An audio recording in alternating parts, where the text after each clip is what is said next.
All right. And now we are moving on to the Bill Maher story. So I don't know if you guys have noticed this, but the past like couple of weeks or so, Bill Maher has kind of been on this like podcast tour, and he's going on to all these different shows to basically complain about not just what he refers to as the left. We can get into that a little bit later, but also to complain about the protesters, to complain about people who are protesting for Palestinian solidarity and to stop the war in Gaza, right? So he's just been kind of bouncing. And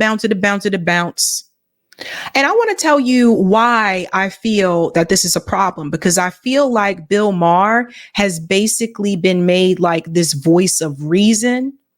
We'll start with his appearance on Megyn Kelly's show, and then we'll work our way up to his appearance on The View, because now everybody's trying to make it seem like, oh, Bill Maher's like this voice of reason because he doesn't want to go too far to the left or too far to the right. He's right in the middle. Remember what I always tell you about people who say, let's just stay in the middle? The middle protects the status quo. So here he is on Megyn Kelly. Let's get into this first, and then we'll move on to The View. So you and I are very similar. I feel like you're kind of a 4 and I'm a 6 on the ideological scale. We have a lot of overlap, but you're definitely still going to vote Democrat, and I'm definitely going to vote Republican. But there's enough commonality to make us shake our heads yes when the other one speaks a lot. So you're going to vote for Trump? I am going to vote for Trump, yeah. Yeah. I mean, I can't even understand that. And I understand that Biden is deeply flawed, but he does believe in our way of life. And, you know, I mean, I was the one who was saying from the very beginning, when everyone was laughing at me, that Donald Trump will never give up power.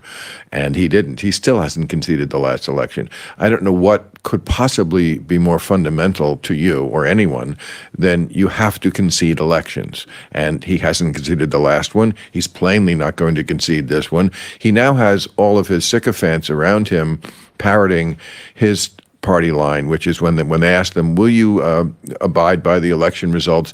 Yes, if it's a free and fair election, which is another way of saying if we win. You really think this is a place this country should be? I'm not going to defend. So that's Bill Maher actually trying to mislead people. Remember, we covered this before on the show, that quote was actually taken out of context. And listen, I'm no Trump supporter at all, but that quote was actually taken out of context. He was speaking at an auto workers rally, and he was talking to the auto workers like, look, we're going to be in a lot of big trouble if Joe Biden wins again. So notice how he was just, again, he's just repeating narratives from mainstream media, because again, the reality is people look at Bill Maher and they say, well, he's just a comedian. But the reality is Bill Maher is status quo. He's not just a comedian. He's a status quo millionaire that protects the establishment because he is a part of it. So we have to stop with the whole, people kill me with that. He's just a comedian. He's a fucking millionaire. He's a millionaire, you guys. He's a millionaire who's writing books and is going on to all these different shows, lying on protesters, lying about what the left really means or what it means to be left. This is not someone that we should align ourselves with. This is not someone that we should applaud. Bill Maher is there to protect himself, his wealth, and his status. That's what he's there for. I mean, the left was very different. Now, of course, the right got way worse also. We won't go back into, they don't believe in democracy. We just had that discussion, but that certainly is way worse in my view. But the left, yes, went off the deep end also in their own way. And so what I always tell people who are Democrats and liberals is, you don't have to lecture me about Donald Trump. I'm the one who was sounding the alarm bells before anybody. But I also get why people vote for him. I absolutely do. Because the stuff that, for example, you just said penises in the swimming pool, and the stuff that is threatening to people that comes from the left is so much more in their everyday life. It's not vague. Like to most people, what's Trump and democracy? It's a vague thought. And Ukraine, that's very far away. Was it impeachable? Who knows? But I know about my kid coming home from school and saying, well, they're telling me I can't tell you. Yeah. if I change my sex. Or saying, as we discussed on your show when I was a guest, suggesting to your perfectly normal son that he might be a girl. At my all-boys school, they kept asking them over and over, raise your hand. Where are you in the scale of girl to boy, 0 through 5? I did an editorial only like 3 weeks ago, and I used the word entrapment. I mean, it was about comparing what goes on in the schools with entrapment. I don't think anybody had ever put it that way. But entrapment in the law, I'm sure you know this better than I do, means suggesting someone into a crime. Yep. Something they wouldn't have thought of to do anyway. So now he's a lawyer all of a sudden. Listen to this. Oz the Boomer says, Bill Maher has a net worth of $180 million as of 2024.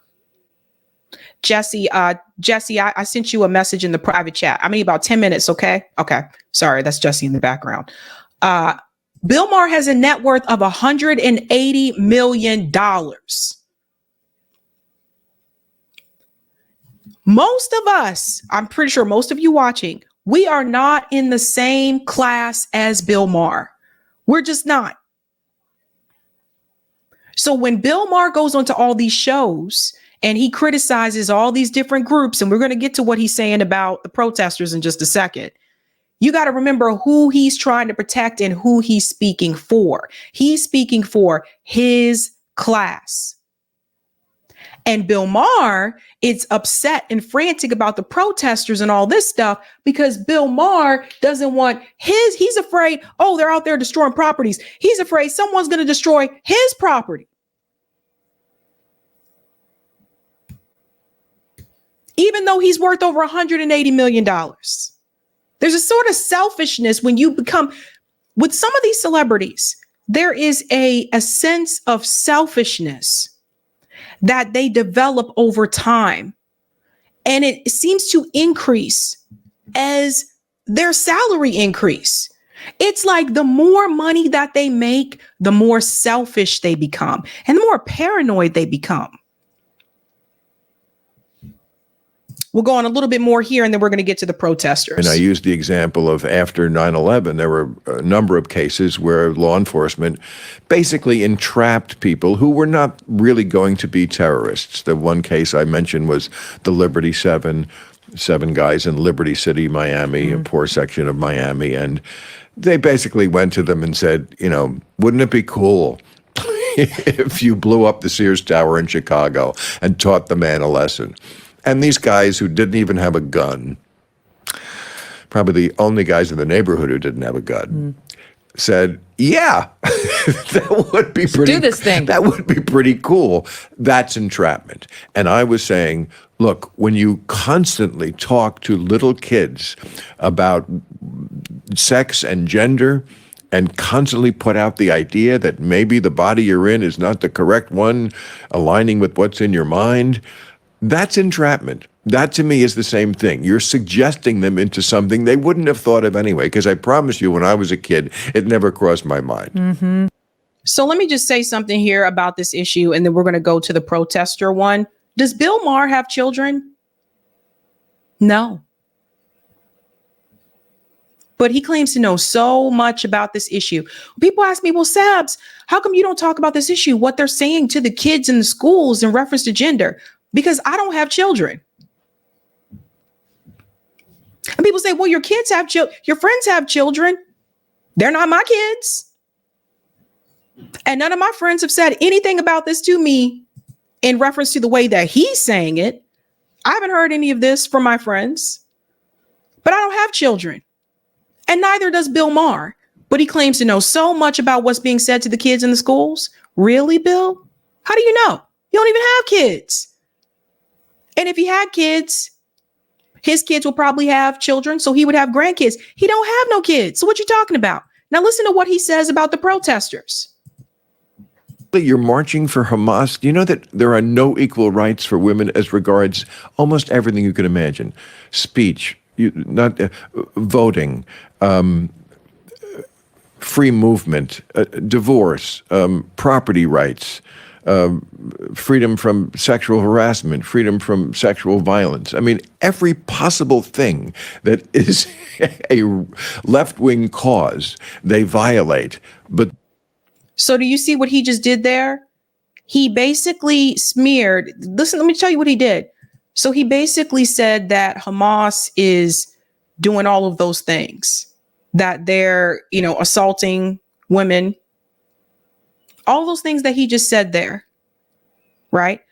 What was interesting, though, is one of the examples that he brought up was divorce, right? Aren't there certain religions in the United States that actually disapprove of divorce as well? I had a friend whose parents were excommunicated from the Catholic Church because they got divorced. That didn't happen in Gaza. That happened here in the United States. But here he is. He's another one, smearing the protesters. They're out there marching for Hamas. They are marching for the Palestinian people. Bill Maher, another one, Zionist. Defend Israel at all costs. Those are the people we want in charge. Those are the people we want to control from the river to the sea. Even the people, of course, under the rule of Hamas hate them. It's a fascist dictatorship. Yeah. It's a fascist dictator. It's worse. It's a fascist dictatorship with a hard right religious bent. Mm-hmm. So can't we say the same thing about the state of Israel? Can't we say that Israel is hard right? Isn't Netanyahu's government hard right? And some would say that the other administrators that are a part of Netanyahu's cabinet are further to the right than he is. Okay, but notice that he doesn't mention that about Israel. Everybody see this? He said, are those the people that you want to have control from the river to the sea? But it's okay for Israel to have control from the river to the sea? They're far right. What about the reports that have been, the stories that have been reported about Palestinians, that Palestinian women and children that have been assaulted by IDF soldiers? So why is Bill Maher only trying to make it seem like, oh, when it comes to assault, we call it SA on here. When it comes to SA, that only happens from Hamas. That never happens in Israel. That doesn't happen from the IDF. He's another one just out here to paint that narrative. Bill Maher knows who signs his checks. Bill Maher knows what's going on. Bill Maher knows that if he were to come out and speak out against Israel, there may be some doors that are closed in his face in the entertainment business as well, just like it has been for others. We'll go on a little bit more. It's like the worst of all worlds. Well, and those are your heroes. That's right. And they're out there. I mean, it's gone beyond. Of course, they were praising, as you know, on TikTok, the bin Laden letter and doing the Muslim call to prayer 5 times a day. These are people who are, probably in Catholic Mass for most of their formative years or Christian Mass. Now they're down on the prayer rug, having absolutely no idea. If you move to one of those countries where that's practiced in the Middle East, they're going to mutilate your genitals. You'll say goodbye to sexual pleasure because that's what the people you're praying to push. That is such a lie. That's such a lie here by Megyn Kelly. But you know what they're actually doing, right? They're speaking out against Islam. This is not just about Hamas. You guys got to pay attention. They're speaking out against Islam. Think about what she just said. This is a blatant lie. What is she talking about? Right? So Bill Maher goes along with that. And Bill Maher goes along with these statements on The View as well. Now, this was really interesting. Now, I will say he was actually challenged on The View. There was some pushback. I was surprised by this. So this was actually on Counterpoints. Check this out. So Bill Maher goes on to The View. Same issue. Well, I had a different question, but it struck me that in the first segment you used the term woke, and you said that woke is what was sort of ruining everything. And I know that you're... No, I didn't say ruining everything. I said that's why Trump could get reelected. That's why Trump could get reelected. Yeah. So the term woke has been, in my view, co-opted by the right and weaponized and bastardized. And let me pause for a second. Trump can be reelected because of the economy. So you see how people try to bring in the culture war into this? Trump can be reelected simply because of the economy and the economy alone. When you look at the polls show you the number one issue for voters is the economy, not the wokey woke, which is what Bill Maher just said on The View. Are there people who have complained about that? Absolutely. But that is not the number one issue that voters are concerned about. It is the economy. The polls show you that. I was surprised to hear you use the term because historically, as you know, because I think you're quite brilliant, that woke is a word used by the Black community to note that we must be aware of social injustices. But words and migrate. So why is that a bad thing? It's not a bad thing, and originally that was absolutely a great thing. Alert to injustice, who's not for that? But words do migrate. Now, I'll use any term you want. Okay. Because maybe that is a word that's triggering, and so let's not use that word. I don't know, want to call it the super far left, but don't tell me the left Or maybe the super far right. Well, he's talking about the left. Well, then okay, not woke. but we talked about that. I mean, I think we agree about the danger of the super far right, and I can't say it enough. I think they're the bigger threat. But don't tell me that the left hasn't changed. Mm-hmm. I mean, I'm old enough to remember when it was the conservatives who hated the Jews. Yeah. So you see what he's doing? So now he's saying that the left despises Jewish people. So he's trying to lump Zionism in with Jewish people, where these are actually obviously two different things. Also, the left is not the Democratic Party. This is another thing that I feel like Bill Maher gets wrong, and I feel like he gets it wrong on purpose. But do you see how he just said that there on The View? None of these people that are out there protesting despise Jewish people. In fact, a lot of the protesters are Jewish, but Bill Maher leaves that out. Okay. That was a joke. But, Too dark. Well, maybe it is, but it's true. I mean, if I had any doubt that I was right about the change that's happened in the left, watching people protest for a terrorist organization like Hamas, that straightened me up pretty quick. Yeah. I wanted to ask you about. So you see this terrorist organization like Hamas, that straightened him up really quick. I think money straightened him up.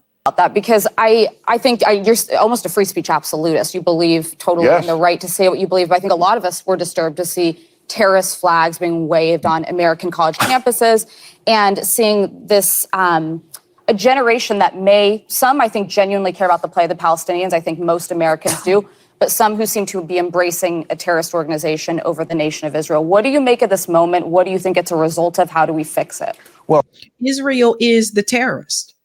Israel is the occupier. Israel is the oppressor. I mean, it's just astounding to me that they can't tell the good guys from the bad guys. I mean, just.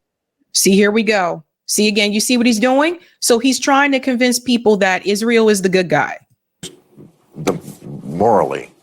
I mean, let me tell you, if you're for Hamas, just live in Gaza for a day. And I'm not talking about while the war is on. I mean, before the war. Trust me, you would go running and screaming and begging to live in Tel Aviv. Mm-hmm. Do you live in Gaza?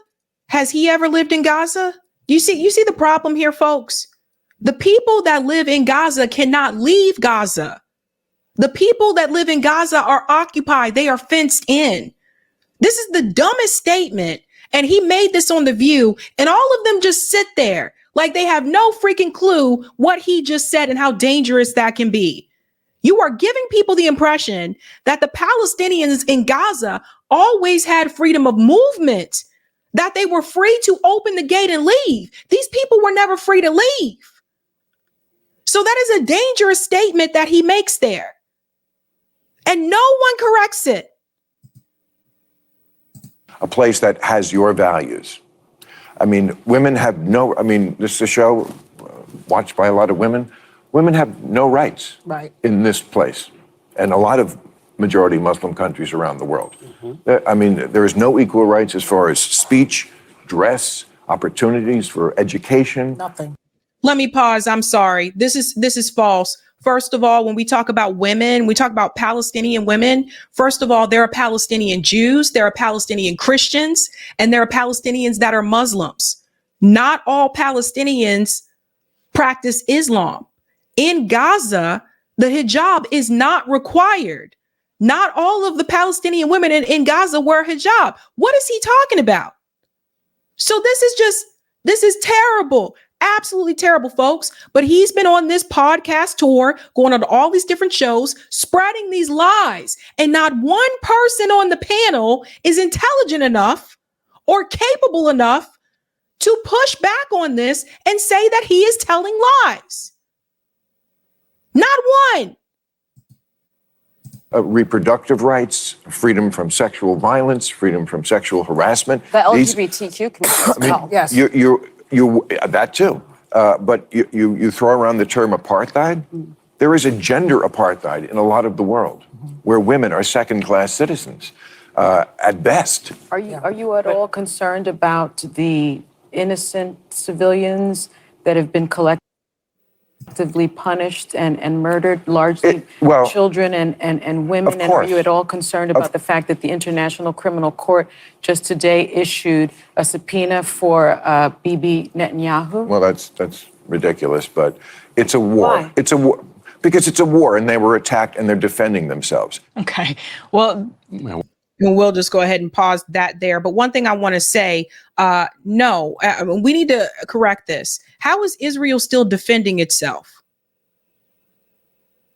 How are you defending yourself against babies in a hospital? So, no, I don't want to hear that. The problem that I have with Bill Maher, and people forget about this, and I'll sum up the segment with this. The problem that I have with Bill Maher is that all of a sudden he seems to be this voice of reason. He's going on to all these different shows. Okay. Bill Maher is talking about the women don't have rights in Gaza, etc. Bill Maher is talking about, oh, well, they're not free from, SA and in Gaza, etc.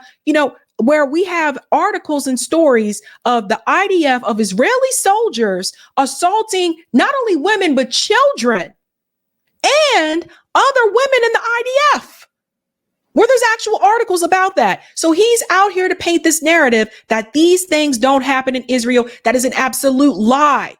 Israel is now the place where pedos flock to live freely in Israel. CNN did a whole report about this, but they want you to believe that all the Muslim people are a problem. LGBTQ community cannot get married in Israel. So stop it with the whole LGBTQ this, LGBTQ that. Interfaith marriage is not possible in Israel. So stop it with all of that.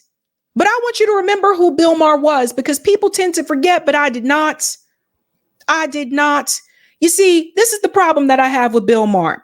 Bill Maher, sorry for use of the N-word, as HBO calls it, inexcusable and tasteless. I just want to remind everyone that Bill Maher used the N-word on his HBO show, and he used the ER. Now, why would Bill Maher think that it was okay for him to do that? Because somewhere along the way, people let Bill Maher get a little bit too comfortable. That's why. So who is Bill Maher to sit up there? And yes, he apologized later, but that was because he got the backlash for it. He still felt like he was free to say that and that it wouldn't be problematic. And that's because some people somewhere in the industry let him believe it would be okay for him to say that. That's another story for another day. But the thing is this. Bill Maher has no right now to talk about anybody else and their issues, whether it's gender, race, etc. No right to talk about the protesters, the kids out there protesting for the Palestinian people. And here you were on HBO using the N-word on your show. So don't even. Some people forget. I didn't forget. It wasn't that long ago. And that's who they consider to be the voice of reason.